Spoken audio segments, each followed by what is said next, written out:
ओम नमः शिवाय। जहाँ शिव है वहाँ शक्ति है, और जहाँ शक्ति है वहाँ सृष्टि है। ये कथा है प्रेम की, तपस्या की, त्याग की, और उस दिव्य मिलन की जिससे यह पूरा संसार चलता है। प्राचीन काल में राजा दक्ष ने कठोर तपस्या कर भगवान ब्रह्मा को प्रसन्न किया। उन्हें पुत्री का वरदान मिला। वो कन्या थी सती, पवित्र, तेजस्विनी और शिव भक्त। बचपन से ही सती का मन भगवान शिव में रमता था। जब उन्होंने शिव को जाना, वैरागी औघड़ करुणामय, तो उन्होंने मन ही मन शिव को अपना पति मान लिया।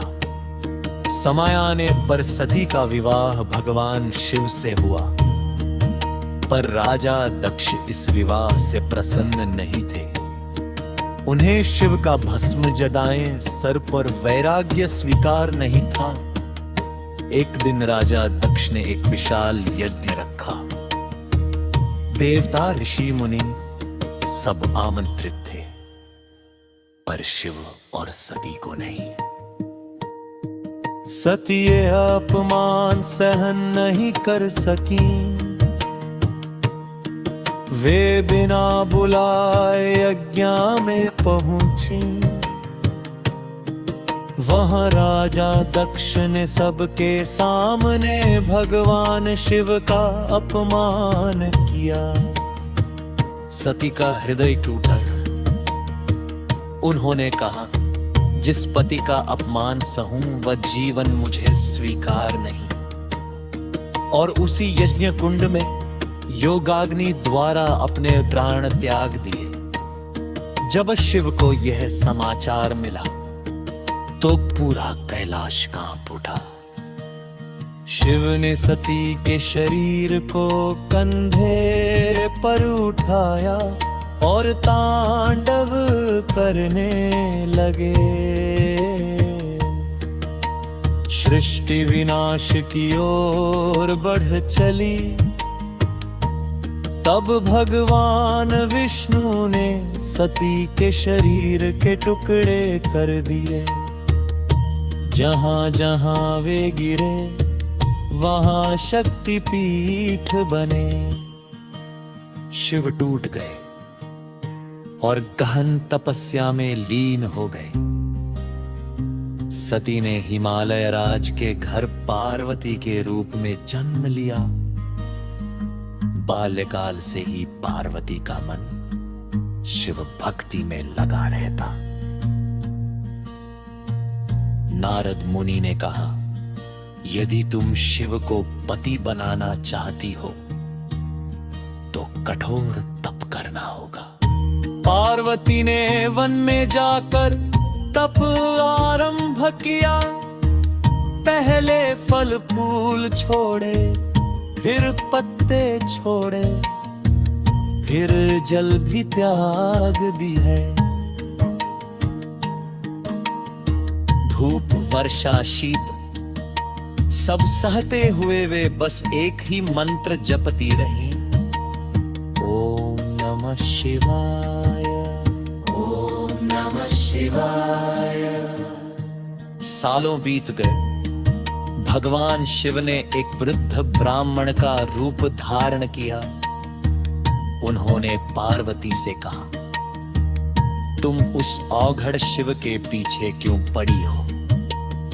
न वस्त्र, न घर, न वैभव।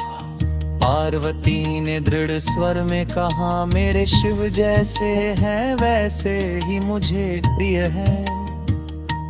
मैं उन्हें छोड़ नहीं सकती। शिव मुस्कुराए और अपने वास्तविक रूप में प्रकट हुए कैलाश पर्वत पर। शिव पार्वती का दिव्य विवाह हुआ। देवता नाच उठे, ऋषि मंत्र गाने लगे। यह विवाह केवल दो आत्माओं का नहीं था, यह था चेतना और शक्ति का मिलन। पार्वती ने शिव को गृहस्थ जीवन की ओर प्रेरित किया। उनके पुत्र हुए गणेश और कार्तिकेय। जहाँ शिव धाम है वहाँ पार्वती करुणा है। जहाँ शिव संहार है वहाँ पार्वती सृजन है।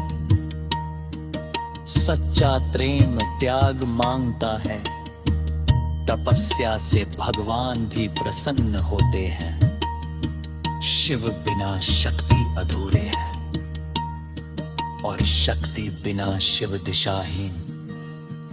जो शिव को मानता है उसे शक्ति मिलती है।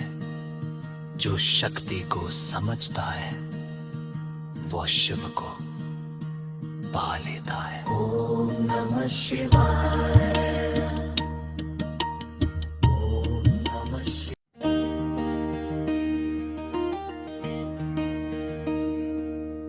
ओम नमः शिवाय। ओम नमः शिवाय। कण कण में बसने वाले भोलेनाथ के नमः शिवाय। ओम नमः शिवाय। कण कण में बसने वाले भोलेनाथ आए ज हम।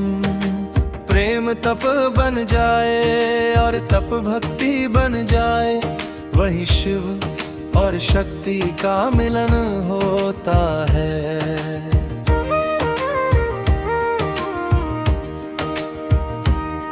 यह कथा है सती की, यह कथा है पार्वती की,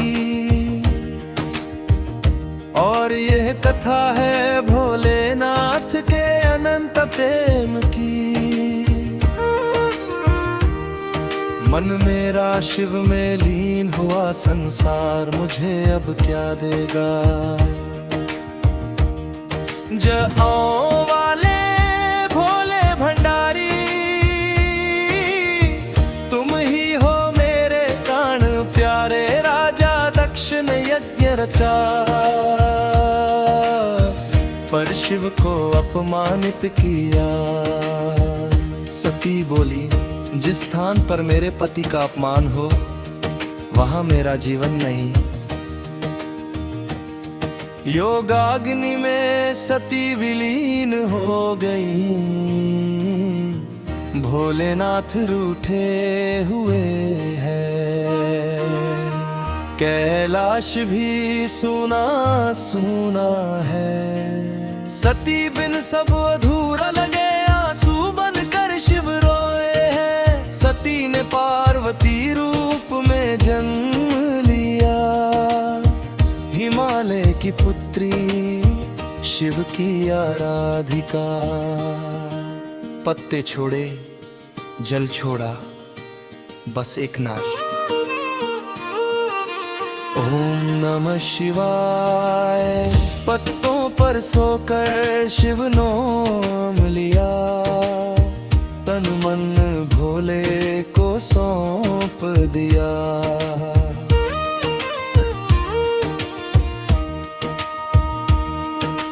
बरसों की तपस्या रंग लाई, शिव ने शक्ति को अपनाई। शिव ब्राह्मण बने, पार्वती की परीक्षा ली। पार्वती बोली, मेरे शिव जैसे हैं वैसे ही मुझे स्वीकार है। शिव मुस्कुराए और प्रकट हो गए, कैलाश पे बाजे ढोल नगाड़े।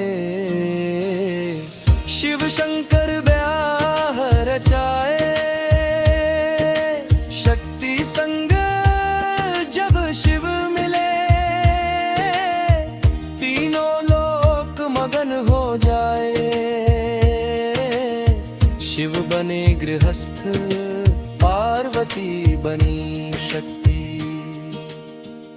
गणेश आए, कार्तिकेय आए। संसार को संतुलन मिला, जहाँ शिव है वहाँ शक्ति है, जहाँ शक्ति है वहाँ सृष्टि है।